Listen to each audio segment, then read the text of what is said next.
नमस्कार विद्यार्थी मित्रांनो, आज आपण बघणार आहोत कोणतीही भरती असू द्या, पोलीस भरती असू द्या, तलाठी भरती असू द्या, सरळ सेवा भरती असू द्या, ग्रामसेवक भरती असू द्या किंवा एमपीएससी भरती असू द्या, त्यामध्ये तुम्हाला कोणकोणते डॉक्युमेंट लागणार आहे हे आज आपण या व्हिडिओच्या माध्यमातून बघणार आहोत. आता सर्वप्रथम बघूया आपण डॉक्युमेंट काय काय लागतात ते बघूया. आता तुम्हाला पहिला डॉक्युमेंट, सर्वात महत्वाचा डॉक्युमेंट आहे तो म्हणजे, आता तुम्ही जर समजा शाळा शिकत असेल, कोणत्याही कॉलेजला, कोणत्याही शाळेमध्ये किंवा कोणती डिग्री करत असेल, तर त्या शाळेचं तुम्हाला काय लागतं, पहिलं बोनाफाईड लागतं. काय लागतं? बोनाफाईड. बोनाफाईड.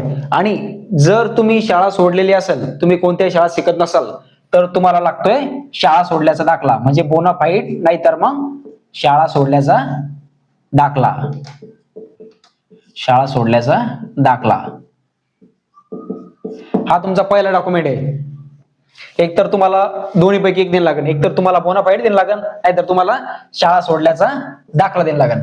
आता त्याच्यानंतर दुसरा डॉक्युमेंट, आता दुसरा डॉक्युमेंट काय म्हणतात, तुम्हाला कोणती भरती असू द्या किंवा कोणती तुम्हाला सरकारी नोकरीला, आता दुसरा डॉक्युमेंट काय म्हणतात, तुमची दहावीची मार्कशीट. काय? मार्कशीट किंवा बोर्ड. काय म्हणतात? दहावीची मार्कशीट आणि काय म्हणतात? बोर्ड. दहावीची तुम्हाला मार्कशीट पण मागतात आणि बोर्ड प्रमाणपत्र पण मागतात. आता त्याच्यानंतर तिसरा डॉक्युमेंट महत्वाचा. आता तिसरा डॉक्युमेंट काय आहे, तर 12वीची काय मागतात? मार्कशीट. काय? मार्कशीट किंवा 12वीची मार्कशीट आणि बोर्ड प्रमाणपत्र. बोर्ड प्रमाणपत्र.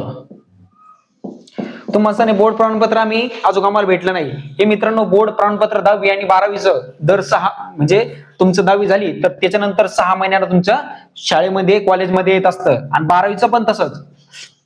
तुमची समजा तुम्ही 12वी पास आउट झालात, तुम्हाला त्याच्यानंतर 6 महिन्याला तुमच्या कॉलेजमध्ये बोर्ड प्रमाणपत्र येत असतं आणि तुम्हाला ते घेऊन यायला लागत असतं. आता त्याच्यानंतर चौथा जो डॉक्युमेंट आहे तो आहे कास्ट सर्टिफिकेट, म्हणजे जातीचा दाखला. काय? Caste certificate. कास्ट सर्टिफिकेट म्हणजे काय, तर जातीचा दाखला हा कंपल्सरी तुम्हाला लागतोच, कोणतीही नोकरी असू द्या.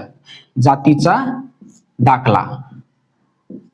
जातीचा दाखला हा तहसीलमध्ये भेटत असतो, जातीचा दाखला.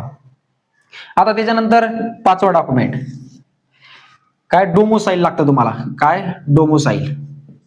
डोमोसाईल. डोमोसाईल म्हणजेच काय, तर आदिवास प्रमाणपत्र. काय? आदिवास प्रमाणपत्र. प्रमाणपत्र हे पण तुम्हाला तहसीलमधूनच घेणं लागत असतं. त्याच्यानंतर 6वा डॉक्युमेंट तुम्हाला लागतोय non creamy layer. Non creamy layer. Non criminal हा तुम्हाला लागत असतो. आपण काही कास्टला हा डॉक्युमेंट लागत नाही.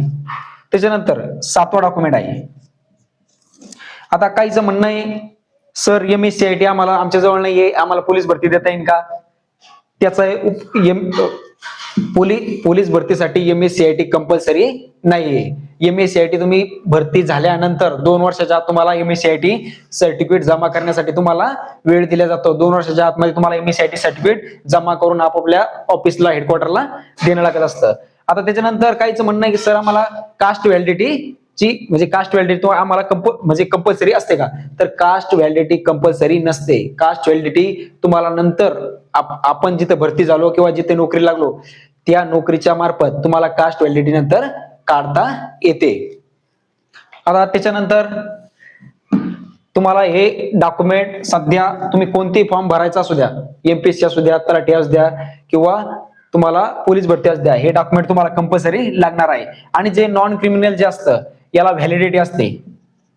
काय? व्हॅलिडिटी असते. व्हॅलिडिटी हे ती नॉन क्रिमिनल काय, दर 3 वर्षांना आपल्याला काढणं लागत असतं नॉन क्रिमिनल. त्याच्यामुळं आपण फॉर्म भरायच्या अगोदर कधी काय करायचं, याची डेट पाहिजे. याची व्हॅलिड डेट 3 वर्षाच्या आत आपल्याला समजा फॉर्म भरायचा असला तरी व्हॅलिड डेट याची संपलेली पाहिजे नाहीये. जर संपलेली असेल तर फॉर्म भरायला चालतो, पण नंतर डॉक्युमेंट मध्ये तुम्हाला प्रॉब्लेम येऊ शकतो. त्याच्यामुळं मित्रांनो, अशाच नवीन व्हिडिओसाठी लाईक करा आणि आपल्या चॅनलला सबस्क्राईब करा. धन्यवाद.